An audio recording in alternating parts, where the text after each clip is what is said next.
we begin a new semester, Flashback Friday, fundamentals to escaping side control. Now, when we think about escaping side control, we have to, if we really want to get thorough with it and we really want to understand what we're doing, we have to break it down into three components. All right. The first component is preventative, which is positioning ourselves in such a way where we are not getting basically splayed apart and put in these hyper vulnerable positions. Okay. Remember that a hyper vulnerable position facilitates a hyper corrective response, right? So if, like, say Tony, I have you on your back, meaning, like, for example, if I get this arm all the way into an Americana, like, he has to do a hyper corrective response, right? His response is not just going to be like, bring my elbow close to my body, right? Because that window has been blocked. So his response will be hyper corrective. It might be to, like, straighten his arm or something. That just makes other openings happen, right? Which then he does another hyper-corrective response, right? And we start working down this chain. So once I get put in a hyper-vulnerable position, my responses usually have to be hyper-corrective. And as a result, they just lead to other openings. Does that make sense? Okay? So that's the first thing. So I need to preventatively position myself in such a way where I don't end up so out of position that I'm, like, dealing with, well, you know, you'll get people ask the question, and it's like, hey, coach, I was rolling with this guy, man, and, like, man, he got my arm, he took it all the way away from my body, he got an Americana grip, and then he started tweaking my shoulder. What should I do? It's like, probably tap. Probably tap at that point, I would say. That would be, yeah, usually at that point, maybe, you know. It's like, after a certain point, you know, I don't want to get too deep into the weeds on this, but it's silly to think of jiu-jitsu as an art form that would prepare you for self-defense and then not protect your body while you practice it. You know, it's like the joke I always like to say is, like, you know, half the guys that train jiu-jitsu, by the time they get their purple or brown belt, they're like, you know, if somebody were to encounter them on the streets, it's like, you want to go? All right, dude, let's go. Hold on a second, I gotta stretch. Got that bad, my knees. Got my bad left knee, man. Just give me 1 second. Hold on, let me put my ankle brace on. Then, dude, you want to mess with me? It's on. Hold on, let me get my wrist brace. Cool. All right, dog. Let's, you know, it's like, if you're not in one piece, then you can't protect yourself. And if you train in such a way where you're allowing yourself to get a hyper Americana and all this, you're gonna not end up in one piece. Like, you know, extrapolate that one instance over 30 years. So the point is, by the time you're fully extended out, you're in the Americana, you're in the bad spot, you're already in a bad spot. Your solutions were needed to happen a little while before that, okay? Now, we have two other aspects of side control escapes, but we'll get into those in a second. Let's talk about preventative. And really, when we talk about preventative, when we talk about positioning ourselves soundly, what we're really getting at are frames. So we must ask a very simple question. What are frames? Okay?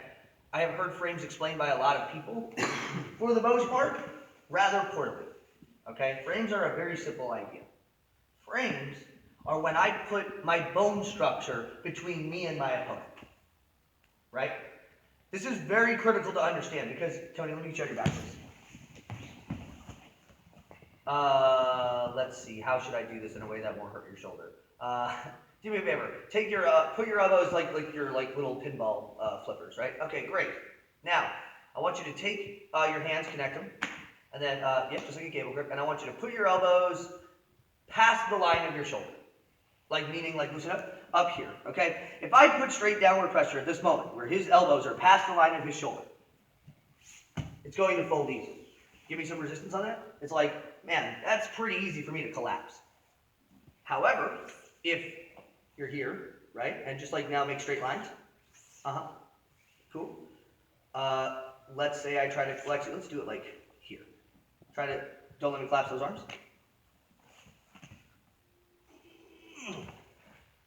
But all of a sudden, that bone structure starts helping him out, right?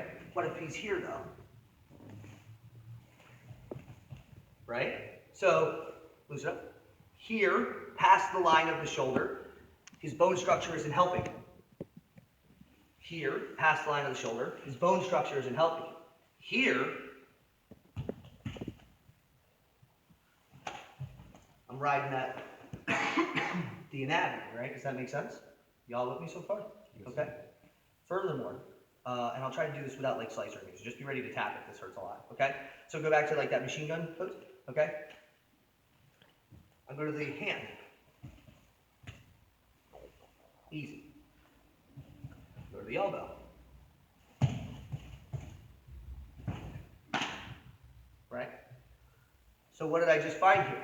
That the closer to the source of the joint, the more I'm accommodating the bone structure. Right? This becomes very important. Now, one more thing before I go into examples of how to apply this. Okay? Do me a favor, make a like Diamond Dallas page. Okay? Right? There we go. Make this.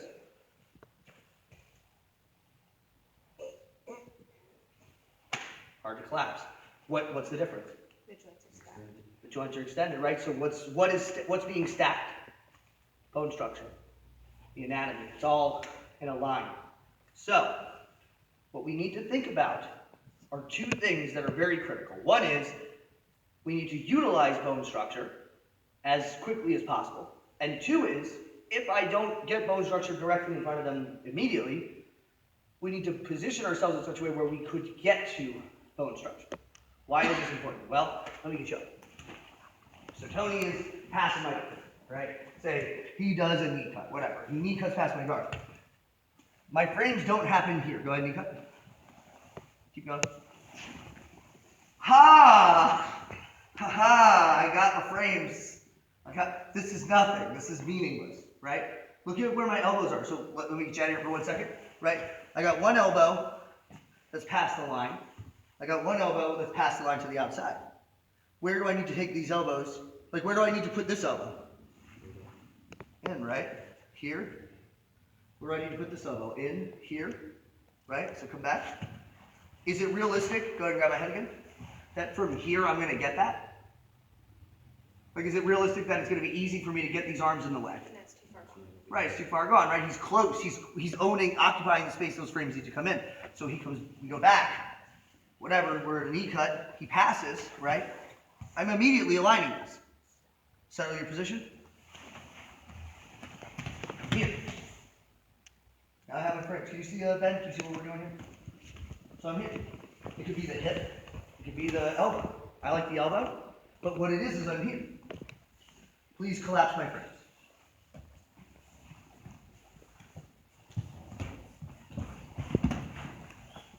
Right?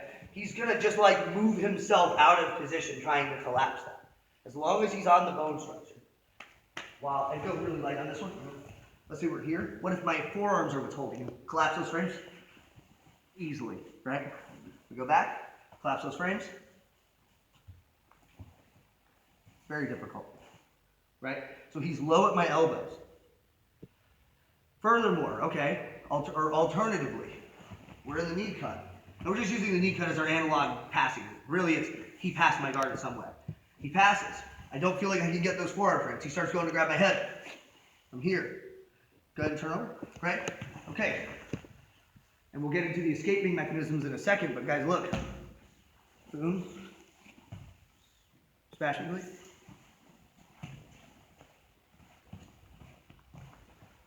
You see what I'm saying? By creating a situation where I can elongate my shoulders.